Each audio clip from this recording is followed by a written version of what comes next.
Bandeko ba bolingo mbote na bino bisika ozali ba bonne année na bino to sito koti 2021. J'espère que mutu nyonso landa MKTV news na ba OYOP balanda ka bisote. J'espère que biso nyonso to koti 2021 na santé kitoko nzambe abateli biso MKTV news na équipe na nyonso ba koti vraiment 2021 avec force makambo sikeye ba masola kitoko ba actualité ya mboka to kopesa ka ndenge to mesana kopesa bino de to mesana kopesa bino. Alors pour faire partie ya conversation na biso na kati ya MKTV news c'est simple, au s'abonner, au cloche de notification à chaque fois que tu publies une vidéo, vous allez notifier. N'hésitez pas aussi à partager ma vidéo na biso, à aimer et puis à commenter. Tout ça, on a toujours prêt à répondre à vos commentaires dans moins d'1 heure du temps.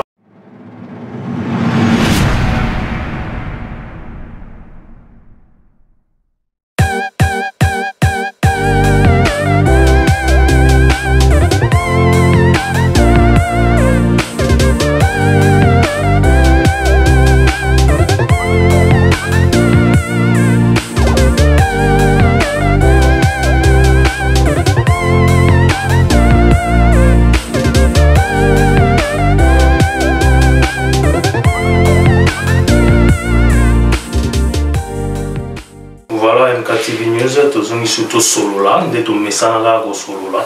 Na kata MKTV News, to ko lobela mwa ba point misatu na makambo zo ko lekana actualité zo ko lekana na kata mboka na biso RDC. To ko lobela premier point to ko lobela makambo ya famille Olangi o basengi pardon. Na ko balancer bino image botala. Deuxième point to ko meka ko lobela lisusu makambo ya ba saut de mouton, les a vraiment saut de mouton. Quand les moutons sautent à la première kuna donc saut de mouton vraiment. To kolobela ngo susu ndenge technologie, ndenge architecture wana ya saut de mouton, nde basali ma saut de mouton. Mouton sauta musika ta sauta ka tant dans saut de mouton. To kolobela ngo susu puis to mekape susu ko analyser mode libération comme le général, parce qu'il y a Eddie Capen, bon, il y a Salomon en fonction.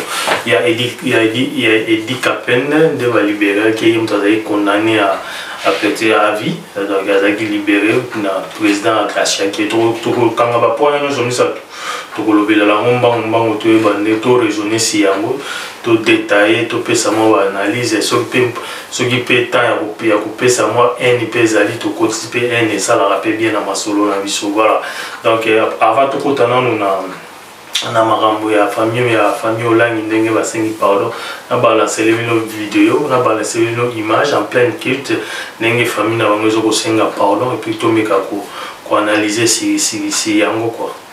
Donc restez toujours branchés dans MKTV News, Tozogoya à l'image et puis on revient.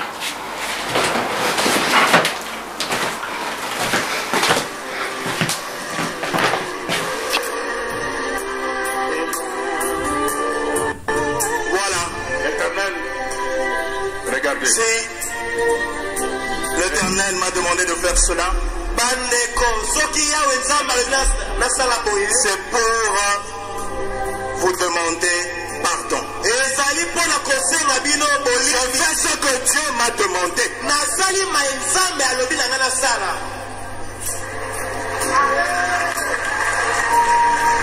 Regardez, peuple de Dieu,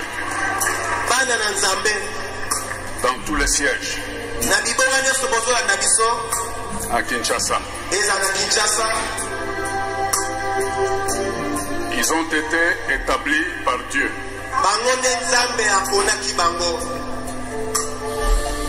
Mais la marche dans le Seigneur demande de l'humilité. Ils se sont humiliés devant toute la communauté.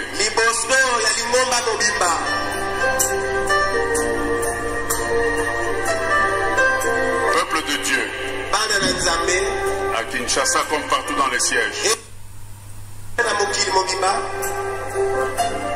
vous acceptez l'humilité et la demande de pardon enfants au lac comme ils sont là.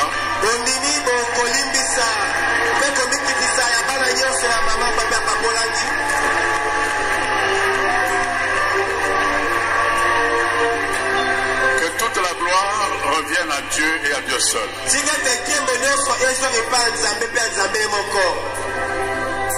Je disais donc que c'est l'Éternel qui m'a demandé de faire ça. Et c'est sous l'onction du Saint-Esprit que nous vous avons demandé pardon. Que nous vous avons demandé pardon. Que nous vous avons demandé pardon.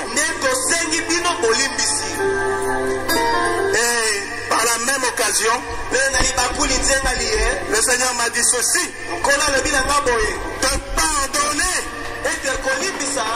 Voilà, vous avez l'image, vous avez grand frère Nabango, il a aussi pardon. Il y a Makambo et Ningisi église Nabango et Ningisi Lingoma Nabango. C'est que ce que le Bible toujours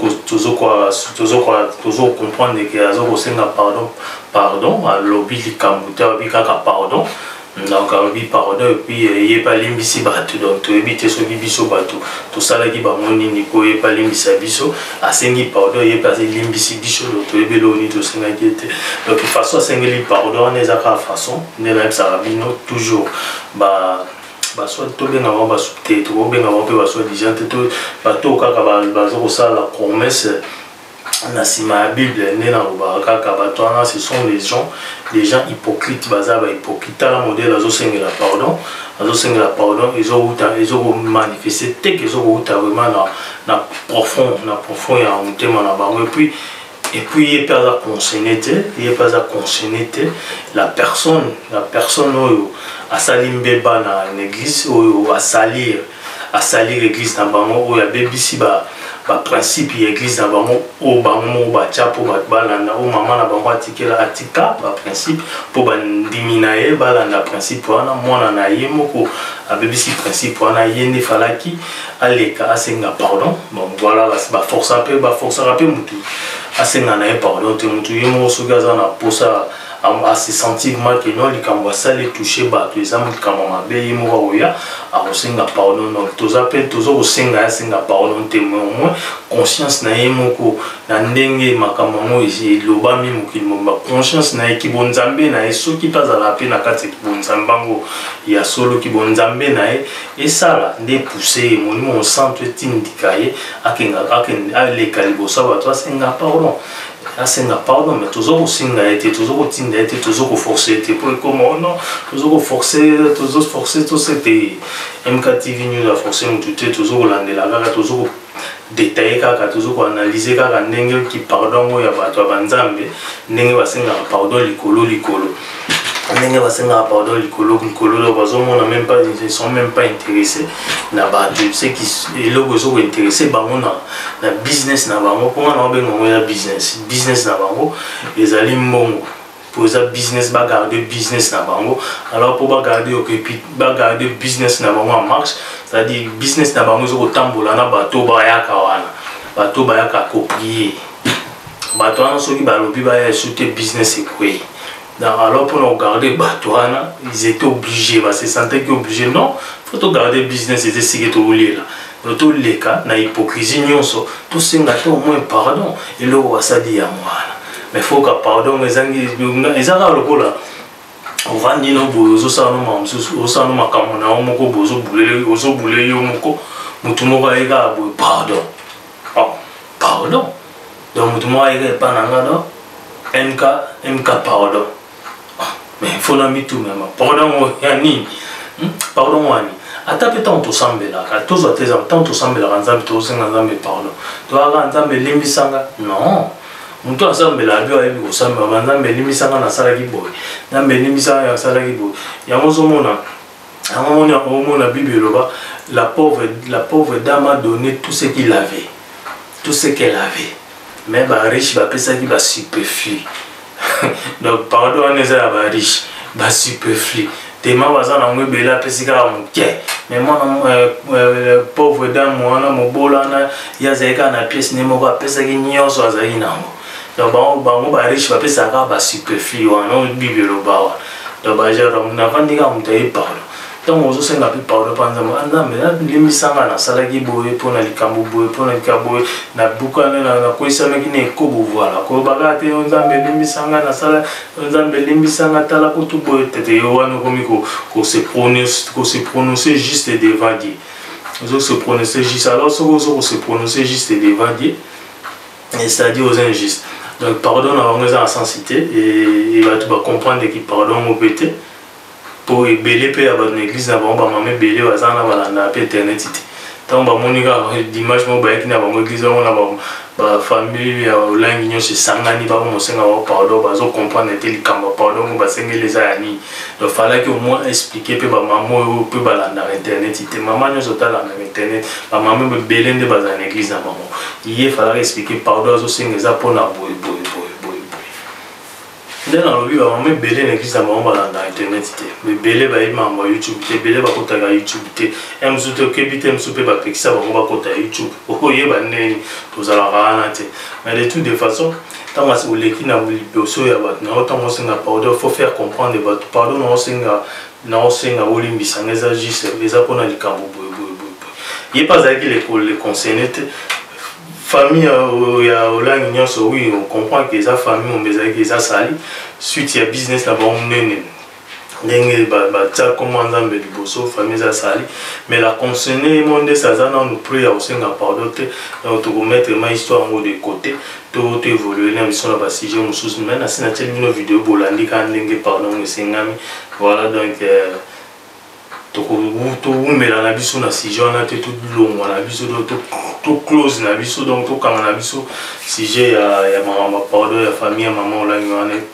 wana nzambe ka mtu ayebi nzambe ka tayebi mamba osala bango pe ba conscience na bango eyebi ba je ba osala donc to leka na biso to beta biso maso na biso ya ba saut de mouton ya mboka na biso Congo de tozomona saut de mouton saut de mouton avec un saut de mouton il y a un moment où ma va saler bisona au ba inauguraki au président de la République à Kenya ko inaugurer wana les 4 sauts de mouton na saut de mouton on a talé vraiment na tali na 2 tout ça na 2021 tout ça 2021 21e siècle va saler le saut de mouton quand des moutons sautent à boy des moutons sautent saut de mouton donc on va bien saut de mouton et là on va saler le bisouana ils ont répondre à saut de mouton pour mouton sauter à monene terre moulaït makasi terre mouton zaka tant il y a un saut de tout il y a mon saut de mouton au basali va côté zo ya Mandela wana les bateaux au mon saut de mouton ba bande des 4 bandes des okoya et comme une saut de mouton 4 bandes pour saut de mouton na pont wana ya saut de mouton et ça na 2 bandes aller retour mais pour la voiture où ta et il y a un saut de mouton et ça la voiture où ta na 4 bandes et ça technologie ma technologie donc basiquement mathématiquement et ça erreur mathématiquement et si même pas comme même pas toucher même pas na niveau mathématiquement ils a raté 4 bandes des ogoya ba comme ba on so spoton ba goya on a mécanisme na éviter mécanisme ning basali de façon que 4 bandes des ogoya tie comme bande mo ba mata so de mouton ba sauter ba kende mécanisme ni basali wana avant ko koma na 4 na komata so de mouton mécanisme ni basali mathématique ni basali wana ba camion so 4 bande putana et comme na ligne moko pour mata pour so de mouton za aller retour surtout ce que ça a so de mouton ça a 2 bandes aller 2 bandes et tout ça pourrait mieux c'est justifié mathématiquement ça pourrait mieux se justifier mais au so de mouton ça a bande moko aller bande mo retour alors que 4 bandes aller les ogoya pour bango so ba kutana ba former bande moko ba kende na aller ba kende na aller ba okuna pe ba ya ba former bande pour ba ya na retour éviter écoute le wana basali wana ce qui ko créer ce qui ko diminuer embouteillage ou ko créer embouteillage donc mandego MKTV News to solo ine to mesana ko solo la kaka na zo solo la na so pesa ma ba analyse ba biloko wana Yom Total MKTV News pour la première fois. N'hésitez pas à s'abonner, vous allez bien, au j'aime, au commentaire, au partager la vidéo, tout ça, la large diffusion.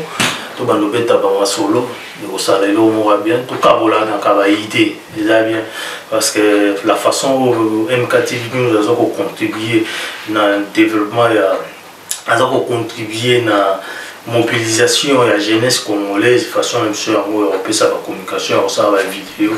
Il y a toujours beau, oui, s'il y a la volonté,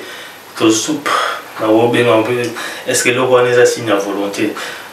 Bon, les idées sont là, mais il faut des gens, les gens sérieux, les gens qui ont de la volonté, les gens qui ont de l'amour, au bazar d'amour vers la patrie, les patriotes, tu vois, ça va patriote, non? Bato bazawana bazopesa bambongo po basala musala ya mboka basala vraiment musala mboka so batonga mboka na pesa exemple kaka moko simple biso Congo RDC République démocratique du Congo toujours indépendance na 1960 60 ans de dépendance mais tala mboka na biso nde ali na pesa ka exemple na souvent na ba vidéo na mingi so bolandi bo mona mais so botali Singapour ils ont indépendance lobby. Ils ont indépendance après Bissau. Mais t'as la Singapour en comment qu'est-ce qu'ils ont fait? Ils ont des hommes basés en colonie, balé na mituka la Bissau développer bon la bomba tongi bon la bango. Mais Bissau peut surtout une tonga bon la Bissau surtout ça pour surtout tonga bon surtout tonga on a ba aventure, tête tonga on a ba comédie, tu vois au basa les ba comédie. Au basa les ba aventure. Normalement ce sont les gens bateau bazo qui ba bon on a voir ça bloco ce sont les compagnies. Ba compagnie ba pesa qui ko les compagnie ba sa charger qui peut ba tonga.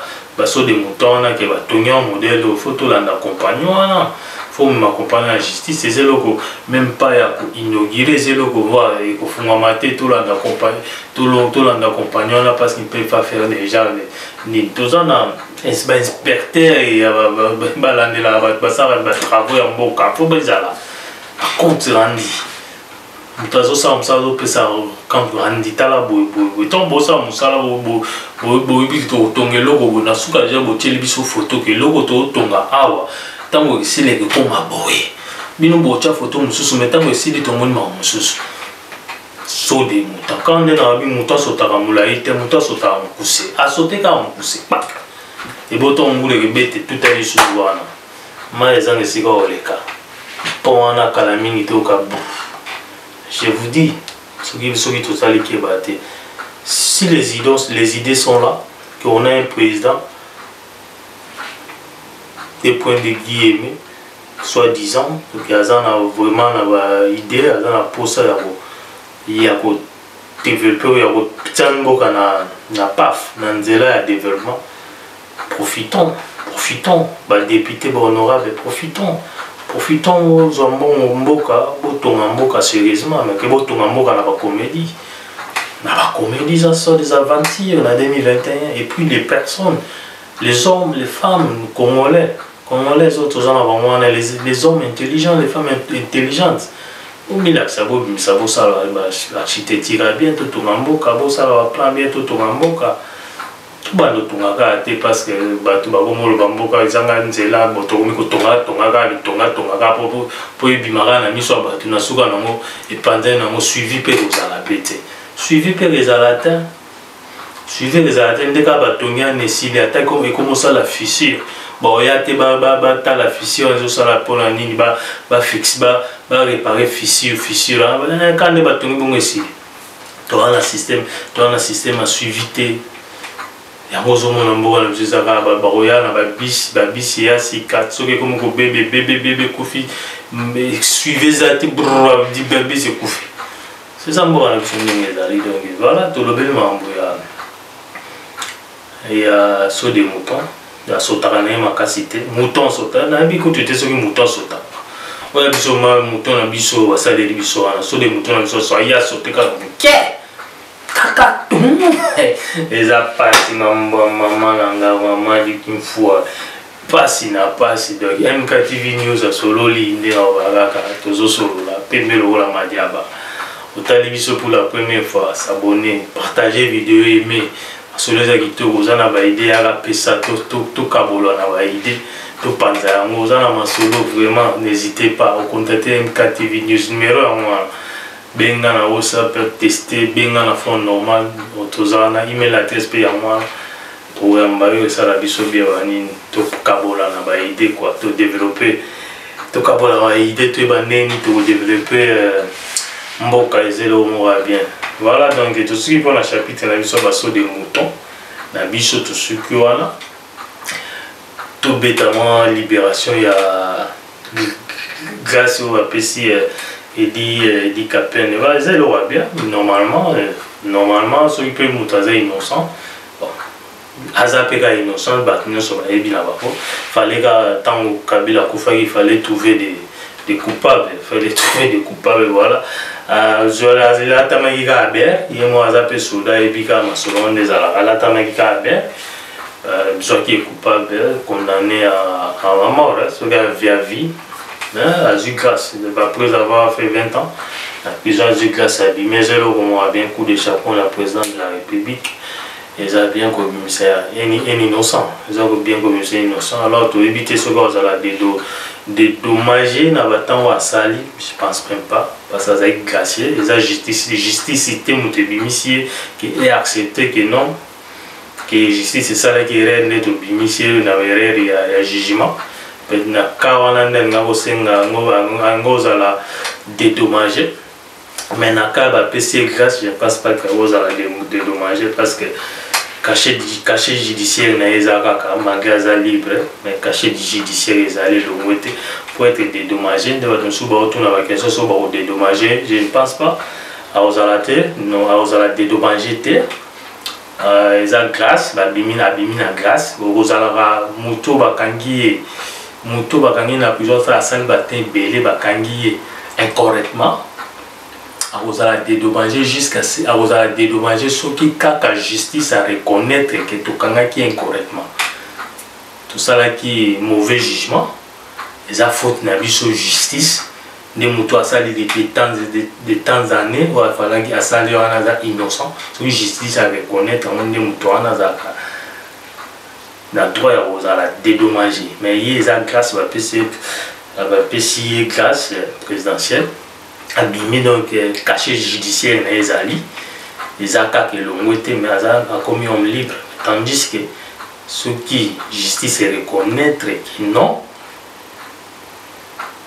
mutu aza innocent ou ça là qui mauvais jugement par l'ongola on a caché judiciaire on a appris après sur des dommages ça la bon les attaques caché judiciaire ni aux ala jusqu'à ça moi au moins calenda à ça la sous père je pense que na Congo on a déjà ce que vous avez condamné à vie et que aux grâce on a vous a libéré je pense même pas que nous t'abandonner canisa avant de que les autres avant de la justice on n'est non. Alors que la vie continue, c'est comme ça. Oh, bah, non, c'est pas pour dédommager. Non. Quand on fait une grâce, on ne dédommage pas. C'est pour ça que la grâce m'a salé. Voilà, c'est un homme qui mal jugé. Et puis, oui, quand on a vu ce système, normalement, c'est la politique. C'est la politique, même ici en Europe, quand quelqu'un me dit que il faut que ça bon partout, c'est pas seulement au Congo, mais ça va bon partout. L'homo et salami, ils ont touché le Colombo, Kabalukanan, Balatsaber. Alors, ceux qui ont attendent qu'il a la Tibère, MKTV News, Nazo Solo, Landetolo, Kazandenga, Nazo Solo, Langa, Nosama, Landenga, Nangapo, Nanga, Lobby Zalanga. C'est ça donc MKTV News m'a dit Kalombo, les batailles non pembe de Koula Madiaba. Donc voilà, Naza, tout ça toujours en contact, tout ça toujours na kata chaîne na biso to beta ba masolo to analyser actualité sur les kalanga tamboka et puis na kata na mokili mobimba. Vraiment tout ça déjà 2021 ba koti yango ebele ba quotité biso tozui ngolo wana nzambe to koti na 2021 toujours ici matondo nyo c'est pas Yemei, Seigneur Dieu des armées, le lion de la tribu de Juda, tout petit maton de Nyoso, et pas na une constitution en 2021, bino pe au quotidien malamu, Zambe vraiment à salir le Wamo va bien tout coûter sur sa première vidéo, MKTV News à salir en 2021, vraiment au partage aimé, toujours invité à tout, bah s'abonner, na chaîne Abisso, tout ça la large diffusion, tout va nous mettre la vidéo direct. Bah live et ça la bien ou tout bah nous solo la live bah nous allons le mot bien tout bête dans ma solo tous allons toujours là pour savoir conseil na vino tous là pour savoir commenter na vino pour tout améliorer nous ça na vino sur mon numéro défaut vraiment n'hésitez pas au commun en commentaire to yo commentaire na yo to yo ka conseil na yo to landela to ça les langues to améliorer nous ça là mais bah message to pesa na message au MKTV je vais bien dire ça mais non message pour tout le monde mais c'est pas donné à tout le monde de comprendre et de recevoir les messages. Un message c'est donné à tout le monde mais c'est pas donné à tout le monde de comprendre et de recevoir les messages. Donc toujours sur le rapport à votre nyonso mais tout nyonso tende à koyoka pe ko ndima message na bishop MKTV News. Voilà la vidéo c'est belé tout solo là. Solo là, la vidéo est belle, tu vas se retrouver prochainement dans le même boulot. Tout ça, il y a mobiliser jeunesse congolaise, battre les mains, battre la force na bango pour nous pas ça idée, tout ça idée pour nous tomber en boca, pour nous banda tomber en boca. Nous va qui en boca, on a vu ça tout à faire, pas tout à refaire, tout à faire. Pour nous tout ça les loter, donc tout à faire.